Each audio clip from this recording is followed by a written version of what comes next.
got a quick tip for cutting thin sheet metal, cutting circles out of sheet metal on real thin stuff. I don't know if you've ever tried it. It can be a real pain in the ass because it just wants to grab and just annihilate the workpiece.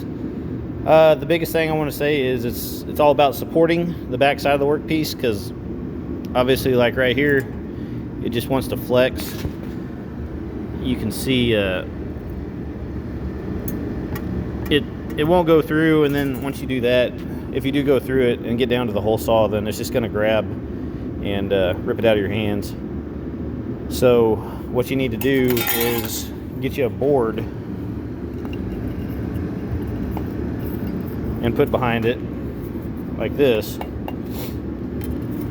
That way, whenever you go to push on it, it's got something behind it. And the same thing, once it gets down to the outer edge of the circle, it's got something to support the piece and not let it distort so bad. Also, this is sketchy even with something behind it, so I don't recommend, you're obviously not going to be able to clamp it in a vise.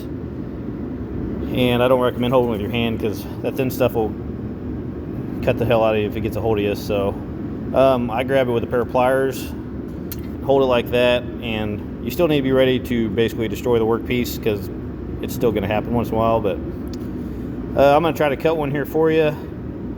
But the last thing is use a little bit of cutting fluid on it and very light pressure, a lot of patience, and especially right before it breaks through, that's when that sucker's going to grab and just wad it up in a ball. This is 22 gauge, which is, I believe, like 29 thousandths thick. So this is about as thin as you're going to probably come across. So anyways, I'm going to turn this around and try to tape actually drilling through it. Okay, I got the phone in my pocket. I don't know how well this is going to work, but here we go.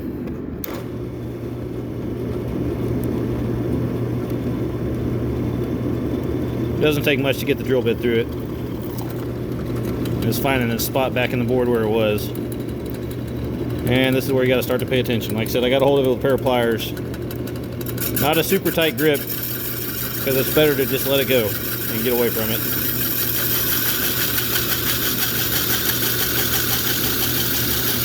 But very, very slowly.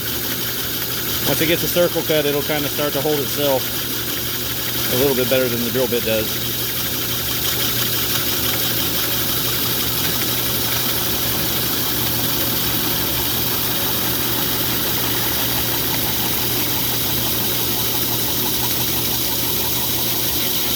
And there she goes.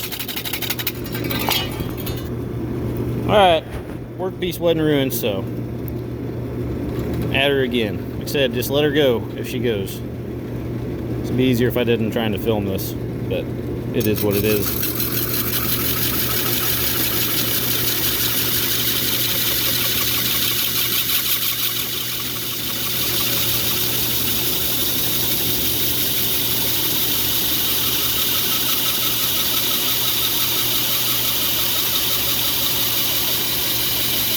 Oh, she's trying to grab.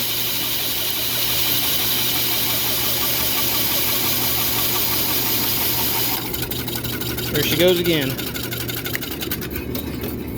We're just about through. We ain't broke it yet, so we're doing good. I don't have as much leverage on this piece as I did the first one, which is when I should have taped it. Because we're getting closer to the center. Well, we're on the center line pretty much. But, alright, we're just about through. Patience.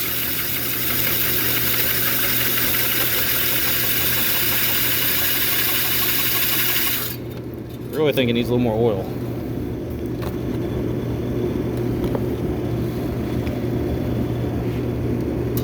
Alright, off we go again.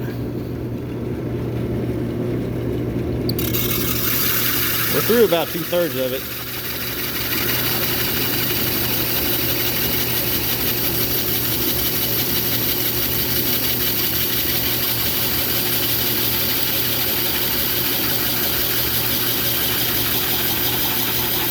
Just about there, I can hear it changing tones. See where we're at.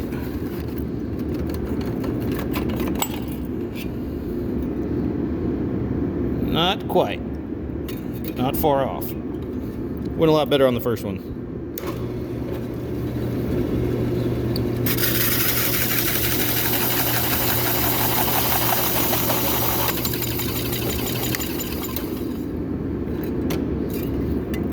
And she's starting to break through.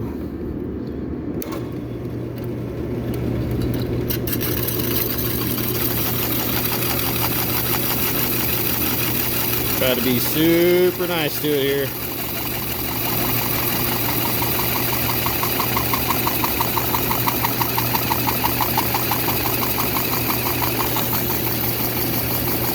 Alright, I think it's through. Nope, it's not. Still not. It's close though.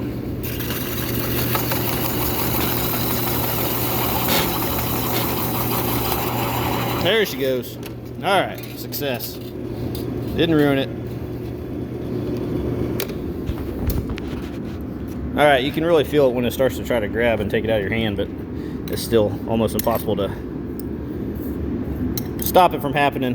But like I said, when you first try to do these kinds of things, you'll end up just wadding the whole piece up and it'll be ruined. But I'm using these to fill some where they had body plugs at in the floor pan. So anyway, like I said, that's 22 gauge. So the patience is key. Don't hold it with your hand. Use some lube and support the backside.